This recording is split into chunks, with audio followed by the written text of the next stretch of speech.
আসসালামু আলাইকুম, সবাইকে স্বাগত জানাচ্ছি বিডি দর্পণে। আপনাদের সাথে আছি আমি রিক্তা ইসলাম। নর্থ আটলান্টিক ট্রিটি অর্গানাইজেশন, সংক্ষেপে ন্যাটো, বিশ্বের সবচেয়ে বড় সামরিক জোট ন্যাটো। নর্থ আটলান্টিক অ্যালায়েন্স নামেও ডাকা হয় এই জোটকে। ইউরোপ ও উত্তর আমেরিকা মহাদেশের ৩০টি দেশের সামরিক এই জোট মূলত দেশগুলোর সম্মিলিত প্রতিরক্ষা ব্যবস্থার জন্যই গঠিত হয়েছে। বাইরের শক্তির দ্বারা কোনো সদস্য দেশ আক্রান্ত হলে ন্যাটো মিত্ররা সহযোগিতা দেবে এমন অঙ্গীকার রয়েছে ন্যাটো সদস্যদের। তবে এর বাইরেও বিভিন্ন যুদ্ধে অংশগ্রহণ করেছে ন্যাটো। কিভাবে গঠিত হয়েছিল ন্যাটো, কি কাজ করে এই জোট, এর সদস্য রাষ্ট্রগুলোই বা কারা, সেসব নিয়ে বিস্তারিত থাকছে আহমেদ বায়েজিদের প্রতিবেদনে।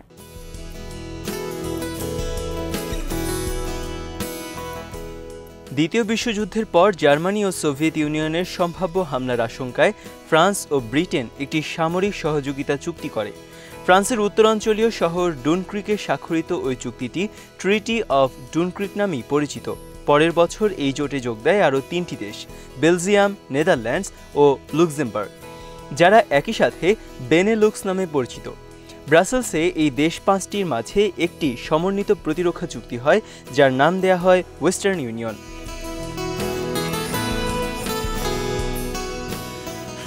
একই সময় উত্তর আমেরিকার দেশগুলোকেও যুক্ত করে বড় আকারের একটি সামরিক জোট গঠনের আলোচনা শুরু হয় এই দেশগুলোর মাঝে, যার ফলস্বরূপ ১৯৪৯ সালের ৪ এপ্রিল একটি প্রতিরক্ষা চুক্তি স্বাক্ষরিত হয়, যার নাম নর্থ আটলান্টিক ট্রিটি বা উত্তর আটলান্টিক চুক্তি।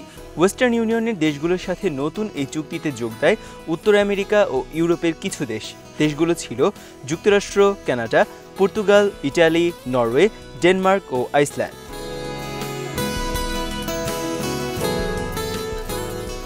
তবে কোরীয় যুদ্ধের আগ পর্যন্ত এই জোট মূলত ছিল শুধুই আনুষ্ঠানিকতা। ওই যুদ্ধের সময় সমন্বিত সামরিক কাঠামো দাঁড় করানো হয় ন্যাটোতে।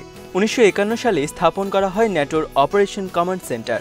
পরের বছর বেসামরিক কর্মকর্তা হিসেবে সেক্রেটারি জেনারেলের পদ সৃষ্টি করা হয়। ওই বছর ন্যাটো সদস্য দেশগুলো সেনাদো নিয়ে বিশাল এক মহড়া আয়োজন করা হয়। একই বছর ন্যাটো জোটে যোগ দেয় গ্রিস ও তুরস্ক। কোনো মুসলিম দেশ হিসেবে তুরস্ক প্রথম এই জোটের সদস্য হয়। সদস্য রাষ্ট্রগুলোর মাঝে যুক্তরাষ্ট্রের পরই বৃহত্তম সেনাবাহিনী রয়েছে তুরস্কে।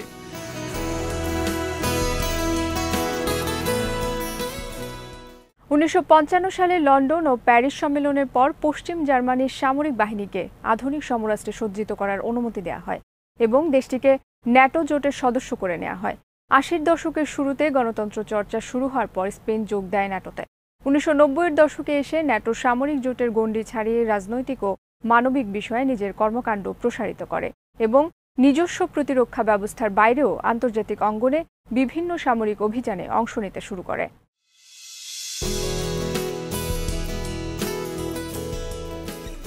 বর্তমানে ন্যাটোর সদস্য সংখ্যা ৩০। প্রতিষ্ঠাকালীন ১২টি দেশ ছাড়াও পরবর্তীতে ৮ দফায় বাকি দেশগুলোকে এই জোটে নেওয়া হয়।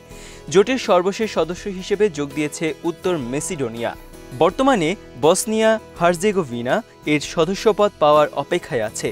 এছাড়াও জর্জিয়াও ন্যাটোতে যোগ দেওয়ার চেষ্টা করছে। কোনো সদস্য দেশ আপত্তি না করলে হয়তো তারাও যুক্ত হবে এই জোটে। ন্যাটোর সদস্যপদ পাওয়ার জন্য অবশ্যই ওই দেশটিকে প্রথমত যুক্তরাষ্ট্রের মিত্র হতে হবে। এরপর অন্য সদস্য দেশগুলোরও অনাপত্তি পেতে হয়।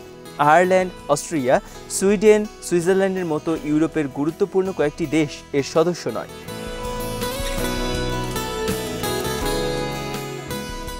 বিশ্বের বিভিন্ন প্রান্তে সদস্য দেশগুলোর অধীনস্থ অঞ্চলগুলো ন্যাটোর ওয়ার্কিং এরিয়া হিসেবে বিবেচনা করা হয়। যেমন ১৯৬২ সালে স্বাধীনতা লাভের আগ পর্যন্ত ফ্রান্সের উপনিবেশ হিসেবে আলজেরিয়া ন্যাটোর সামরিক কর্মকাণ্ডের আওতায় ছিল।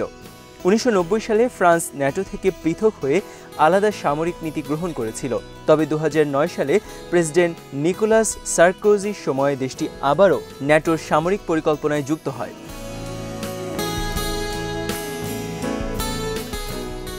কাগজে কলমে যাই থাক, ন্যাটো মূলত যুক্তরাষ্ট্রের নেতৃত্বে রাশিয়া বিরোধী একটি সামরিক জোট হিসেবেই পরিচিত সারা বিশ্বে। এই জোটে যুক্ত হওয়ার পর থেকে অর্থনৈতিক ও সামরিক দিক থেকে সবচেয়ে শক্তিশালী রাষ্ট্র হওয়ার কারণে যুক্তরাষ্ট্র দ্রুতই চলে আসে নেতৃত্বের আসনে, যে কারণে যুক্তরাষ্ট্রের পররাষ্ট্র নীতির আলোকে ন্যাটোর নীতি নির্ধারণ করা হয়। মিত্র দেশগুলো এক্ষেত্রে খুব একটা বিরোধিতা করতে পারে না। একসময় ন্যাটোর প্রধান প্রতিপক্ষ ছিল সোভিয়েত ইউনিয়ন, যে কারণে 1991 সালে সোভিয়েত ইউনিয়ন ভেঙে যাওয়ার পর ন্যাটো ইউরোপ থেকে সেনা কমাতে শুরু করে।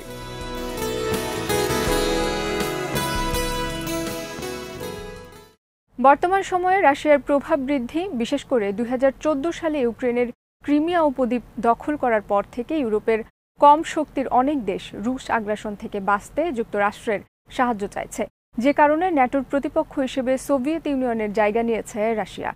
রুশ সীমান্তের কাছাকাছি এস্তোনিয়া, লাটভিয়া, লিথুনিয়া ও পোল্যান্ডে মোতায়েন রয়েছে ন্যাটোর সেনাবাহিনী ও সমরাস্ত্র, আছে রোমানিয়া ও বুলগেরিয়াতেও।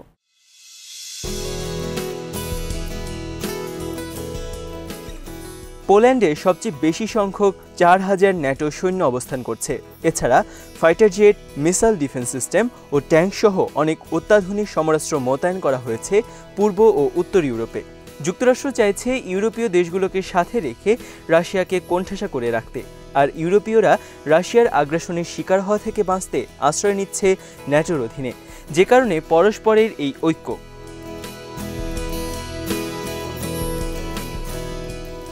নতুন নতুন ইউরোপীয় দেশগুলোকে এই জোটে যুক্ত করার চেষ্টা করছে পশ্চিমারা। অন্যদিকে রাশিয়া চাইছে এই জোটের সম্প্রসারণ রুখে দিতে। এখনও নিরপেক্ষ রয়েছে এমন ইউরোপীয় দেশগুলোকে কাছে টানার একটি প্রতিযোগিতা চলছে দুপক্ষের মাঝেই।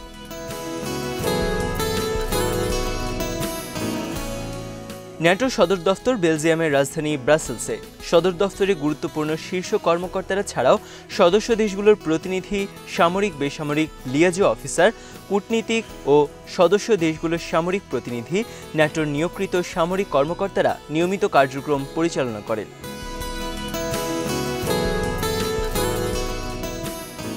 ন্যাটোর কার্যক্রম পরিচালনার জন্য এর অভ্যন্তরে রয়েছে কিছু সংস্থা। রুটিন কার্যক্রম পরিচালনা ও সিদ্ধান্ত গ্রহণের জন্য রয়েছে নর্থ আটলান্টিক কাউন্সিল। এটি এই জোটের বেসামরিক কমিটি। সদস্য দেশগুলোর বেসামরিক প্রতিনিধিরা এখানে কাজ করেন। কাউন্সিল প্রতি সপ্তাহে সিদ্ধান্ত গ্রহণের জন্য বৈঠকে বসে। কাউন্সিলের বৈঠকে সভাপতিত্ব করেন সেক্রেটারি জেনারেল।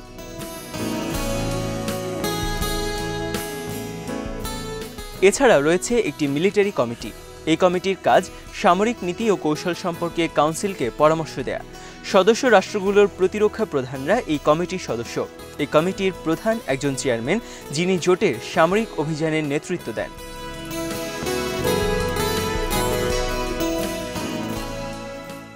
ইউরোকর্পস নামে ন্যাটোর একটি বাহিনী রয়েছে, যেটি যে কোনো স্থানে দ্রুত মোতায়েনের জন্য রেডি ফোর্স হিসেবে রাখা হয়। ফ্রান্সের টার্সবুর্গ শহরে এই বাহিনীর সদর দফতর। এছাড়া এই ফোর্সের অধীনে 6000 সেনার একটি বাহিনী আছে ফ্রান্স ও জার্মান সৈন্যদের নিয়ে। এছাড়া multinational corps, rapid development corps, high readiness forces নামে পৃথক সেনাবহর রয়েছে ন্যাটোর।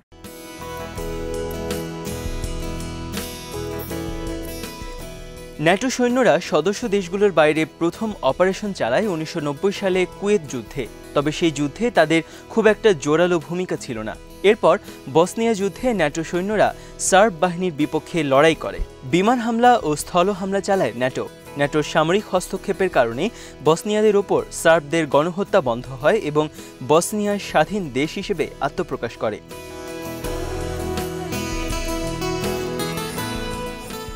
কসভোর মুসলিমদের উপর সার্বদের গণহত্যার সময়ও ন্যাটো সৈন্যরা কসভোর পাশে দাঁড়িয়েছিল। ওই সময় ন্যাটোর বিমান থেকে টানা 78 দিন বোমা হামলা চালানো হয়েছে সার্বদের অবস্থানের উপর, যার ফলে স্বাধীন দেশ হিসেবে আত্মপ্রকাশ করে কসভো।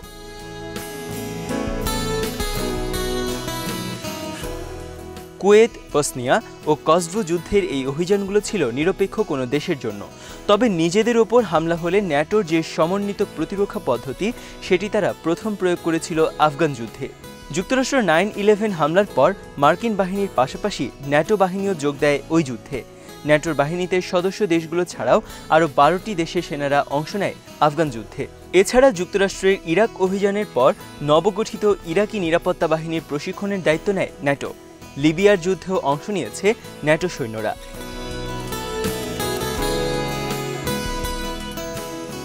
ন্যাটোর সামরিক ও অন্যান্য কর্মকাণ্ডের ব্যয় প্রধানত নির্বাহ করে যুক্তরাষ্ট্র। মোট ব্যয়ের 4/3 দেয় ওয়াশিংটন। কয়েকটি সদস্য রাষ্ট্র তাদের জিডিপির 2% প্রতিরক্ষা খাতে ব্যয় করে। ন্যাটোর পেছনে ব্যয় নিয়ে যুক্তরাষ্ট্রের সাবেক প্রেসিডেন্ট ডোনাল্ড ট্রাম্প প্রায়ই আপত্তি করতেন। তিনি চাইতেন সব সদস্য দেশ সমান হারে ন্যাটোর খরচ যোগান দেবে।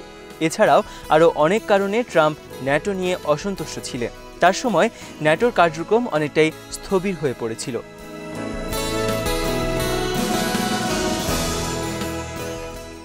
আজ এখানে শেষ করছি।